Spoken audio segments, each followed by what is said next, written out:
Welcome to Love's Tender Flame. Tales of Romance. I'm Mardell, reading The Auction Block by Rex Beach.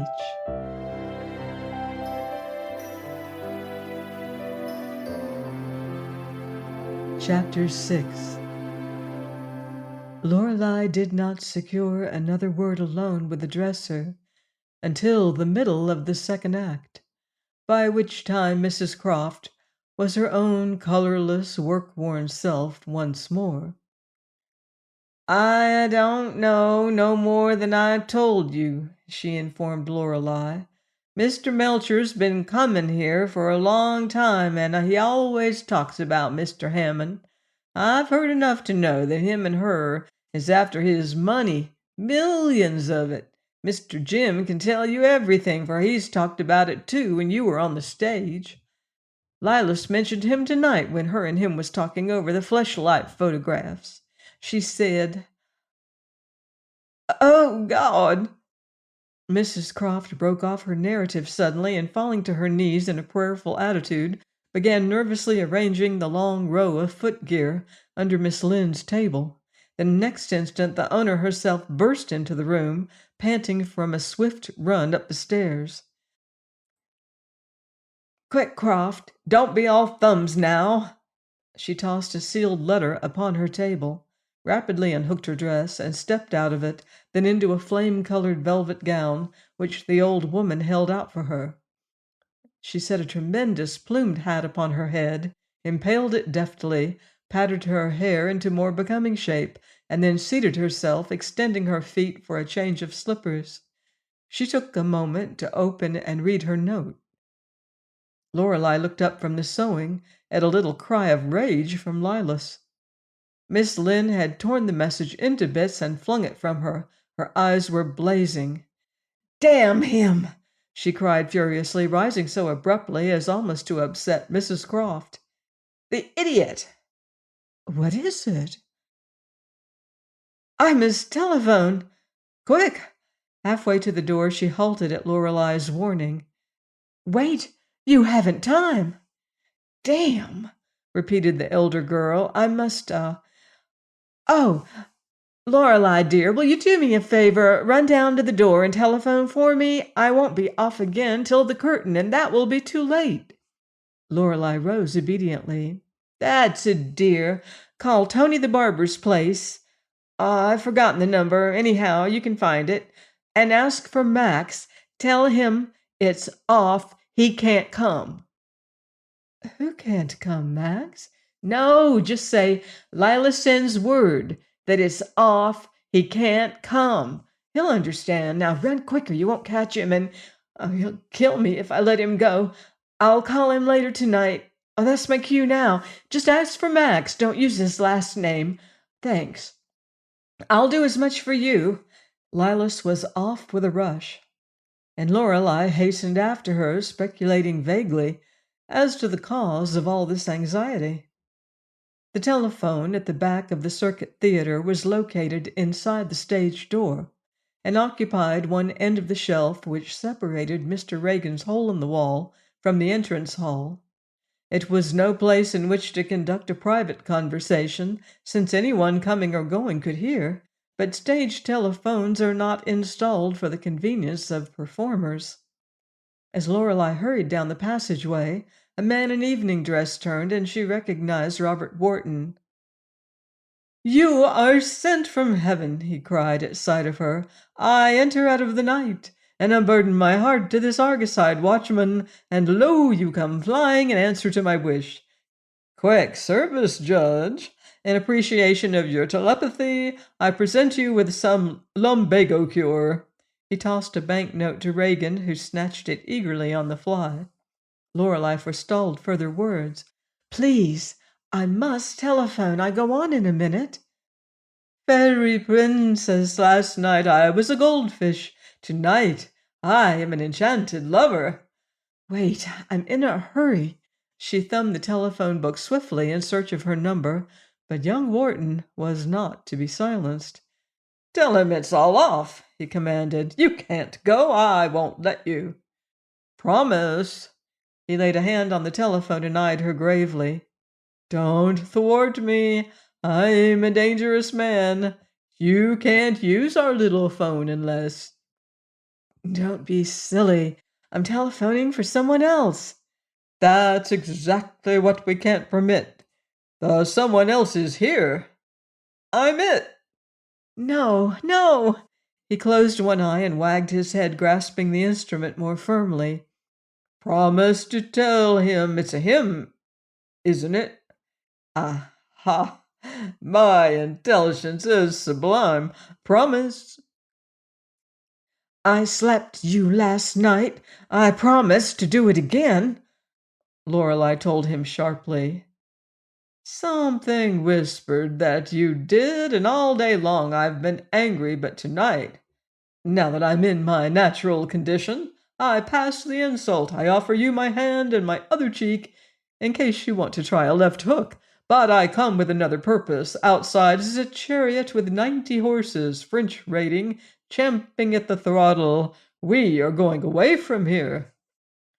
You're drunk again, Mr. Wharton? He glanced at the clock over Reagan's head and shook his head in negation. It's only 10:20. In 2 hours from now. Give me that phone. Promise to tell him it's all off, she smiled. All right. I'll use those very words. Wharton hesitated. I trust you. I'm going to tell him he can't come, she said, holding out her hand. Once the instrument was hers, she oscillated the hook with nervous finger, staring doubtfully at the cause of her delay. Wharton, as on the evening before, carried his intoxication with an air. He was steady on his feet, immaculate in dress, punctilious in demeanor. Only his roving, reckless eye betrayed his unnatural condition. The judge had enjoyed the scene. He chuckled. He clicked his loose false teeth like castanets. Bob turned at the sound and regarded him with benign interest, his attention riveted upon the old man's dental infirmity. You're quite a comedian, Reagan wheezed. Click 'em again, said Bob pleasantly. Wonderful. Age has its compensations. Play Home Sweet Home when you get 'em tuned up. Or perhaps they are for sale. Lorelei secured her number and was surprised to recognize her brother's voice. She made herself known to Jim's equal amazement and then inquired, Is Max there? Sure, he's outside in the automobile. Call him, please. What do you want of him? How'd you know I was here? Never mind, call him quickly. During the wait, Wharton ejaculated, Ha! Jim! Max! Men's names! Mr. Reagan, kindly grind your teeth for me. No? Well, will you grind them for $1? Jealousy business, thanks. At last Melcher's voice came over the wire and Lorelei recited her message. There was a moment of silence, then she explained how she came to be talking instead of Lilas. He thanked her, and she heard him muttering as he hung up. She turned to find her annoyer nodding with satisfaction. Splendid! I thank you. My father thanks you. My family thanks you. Now, where would you like to dine? How can a person get rid of you? She inquired stiffly. I'm sure I don't know. It isn't being done, but I'll try to think. Wear your prettiest gown, won't you? I intend to enrage all the other fellows. This is an invitation? The first of a nightly series. Life is opening out for you in a wonderful manner, Miss Knight. Don't refuse. My legs have petrified, but a gang of safe movers couldn't budge me. She turned with a shrug of mingled annoyance and amusement, and he called after her, The judge's teeth will entertain me till you come. I'll be waiting. Miss Lynn, as she dressed after the performance, was still in an evil temper, but she thanked her roommate for aiding her. And then, as if some explanation were due, she added, That note was from Jarvis. You puzzle me, Lilas. Lorelei told her slowly. I don't think you care for him at all. Lilas laughed. Why do you think that? I adore him, but we had an engagement and he broke it. Men are all selfish. The bigger they are, the more selfish they become. They never do anything you don't make them. He can't sacrifice his business for you. Sacrifice. It's women who sacrifice themselves. Do you suppose any of those men we met last night would sacrifice himself for anything or anybody? Not much. They are the strong and the mighty. They got rich through robbery, and they're in the habit of taking whatever they want. They made their money out of blood and suffering of thousands of poor people, so why? Poor people don't buy steel. No, but they make it. I knew Mr. Wharton and the rest of them years ago, for I was born and raised in a furnace town. My father worked in a Bessemer plant until he was killed. What I saw there made me an anarchist. Through the open window overlooking the alley came a sound of singing.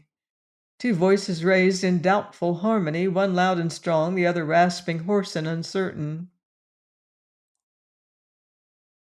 Of all the girls that I adore, there's none so sweet as Sally. Ouch, who's that? Queried Lilas. Bob Wharton and the judge. Wharton's waiting to take me to supper. Drunk as usual, of course. Think of a fool like that with millions behind him. Millions that his father wrung out of us sweating, suffering foreigners like my father. He's squandering blood money. That's what it is, blood money. You are bitter tonight. Is Mr. Hammond living on blood money too? Yes, he is. Is that why you're planning to blackmail it out of him?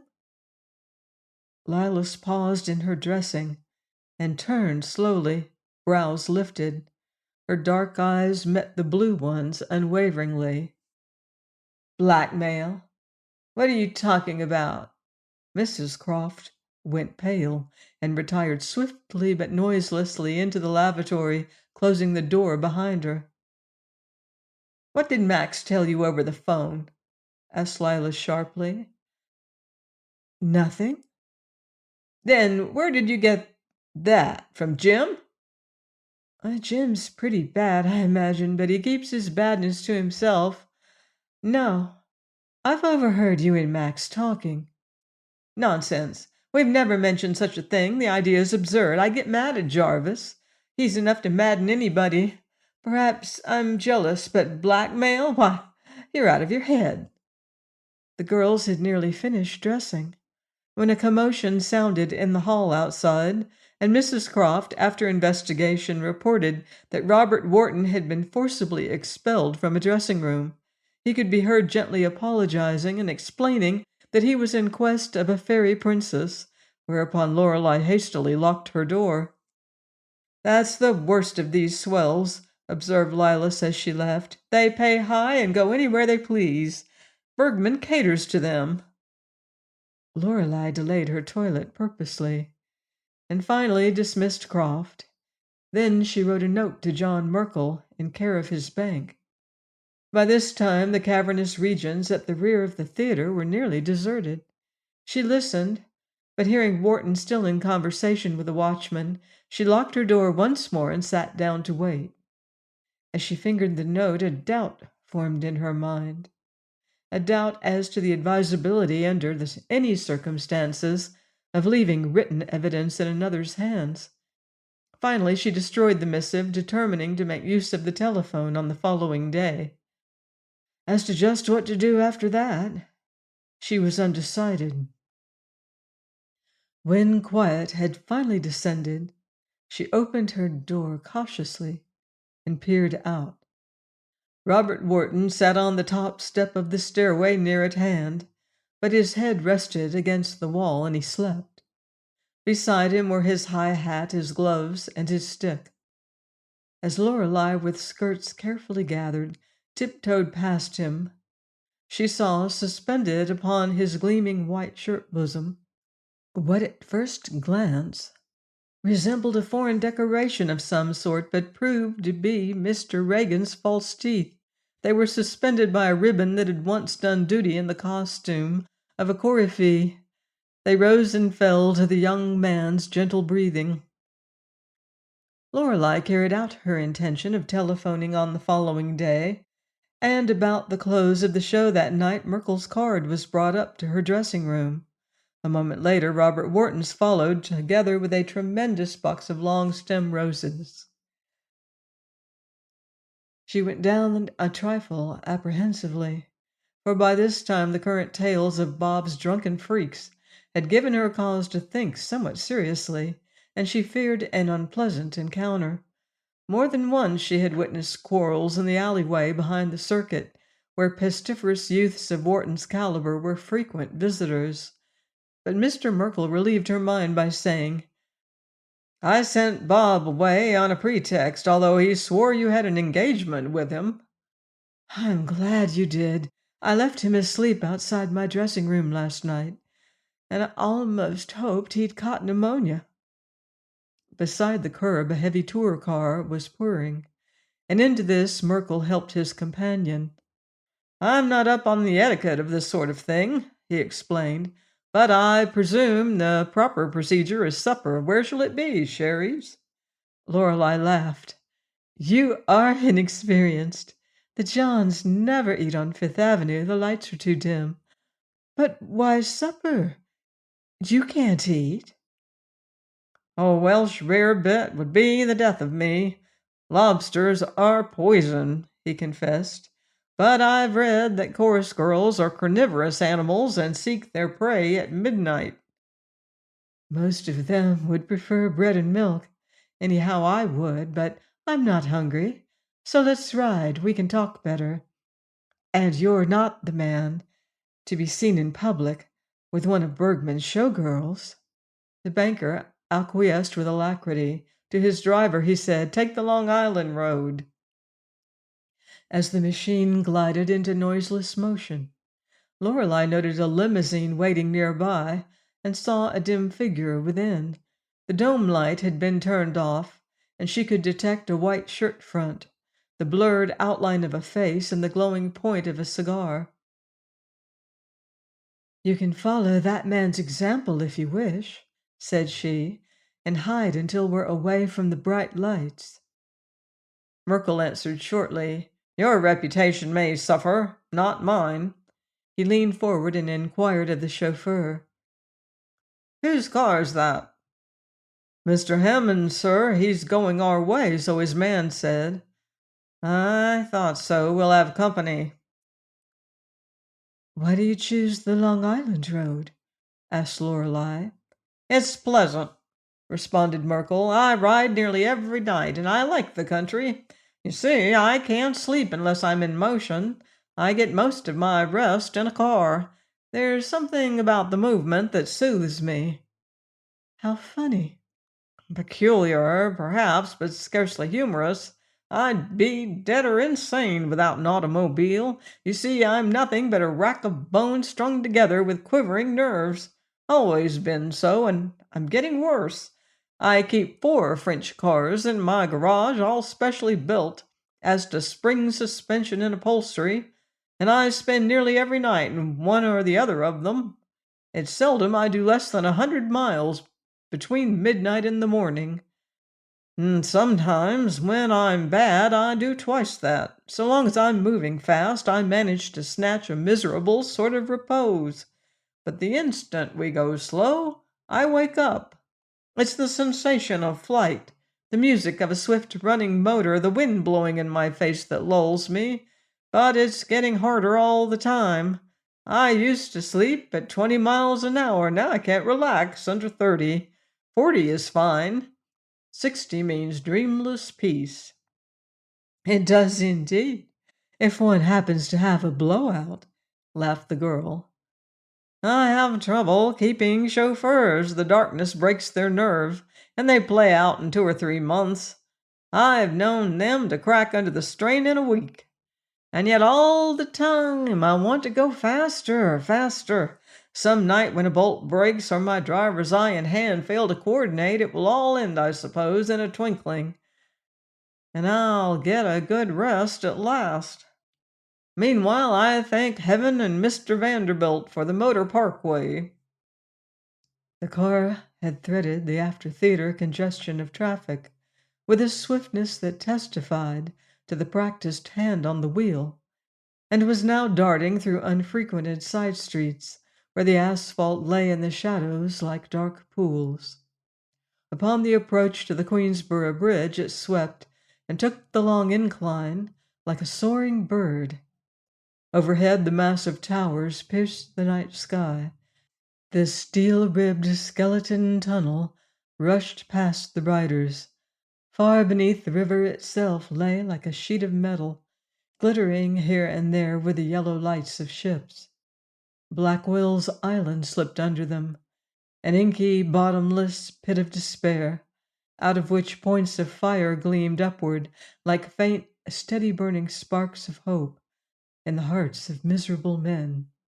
The breath of the overheated city changed, as by magic, and the thin-faced sufferer at Lorelei's side drank it in eagerly. Even in the dim flash of the passing illuminations, she noted how tired and worn he was, and a sudden pity smote her. "Won't you pretend I'm not here, and drive just as you always do?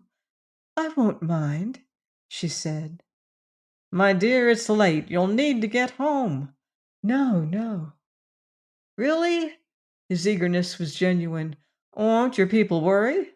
Her answer was a short, mirthless laugh that made him glance at her curiously. "They know I'm perfectly safe. It's the other way round. A man of your standing takes chances by being alone with a woman of mine." "Which reminds me of Miss Lynn and Mr. Hammond. You've decided to accept my offer?" "No, I can't be a hired spy." "Well, you said over the phone that you'd learned something." "I have. I believe there is an effort on foot to get some of Mr. Hammond's money dishonestly. I have a reason for wishing to prevent it." "I knew I wasn't mistaken in you," smiled Merkel. "Oh, don't attribute my actions to any high moral motives. I'm getting a little rusty on right and wrong. Personally, I have no sympathy with Mr. Hammond, and I don't imagine he acquired all of his tremendous fortune in a perfectly honorable way. Besides, he's a married man." "It isn't alone Jarvis or his family or their money that is concerned," Merkel said gravely. "Great financial institutions sometimes rest on foundations as slight as one man's personality, one man's reputation for moral integrity.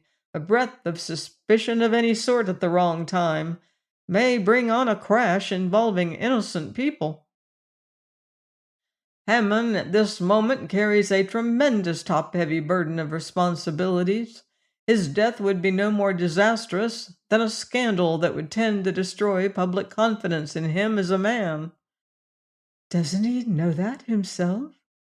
"Perhaps, but his infatuation overtook him at an age when a man is a fool. Young men are always objects of suspicion in the financial world, for their emotions are unruly. But when old men fall in love, they are superbly heedless of the consequences. I promised to tell you something about Jarvis, and I will, since you spoke of his married life. To begin with, his father and his father's father were steel workers. They came from Cornwall before he was born, and Jarvis grew up in the glare of the Pennsylvania furnaces. From the time he could walk, he never knew anything, never heard anything except steel. He inherited all the driving strength of his father and developed such a remarkable business ability that he became a rolling mill superintendent almost before he was of age.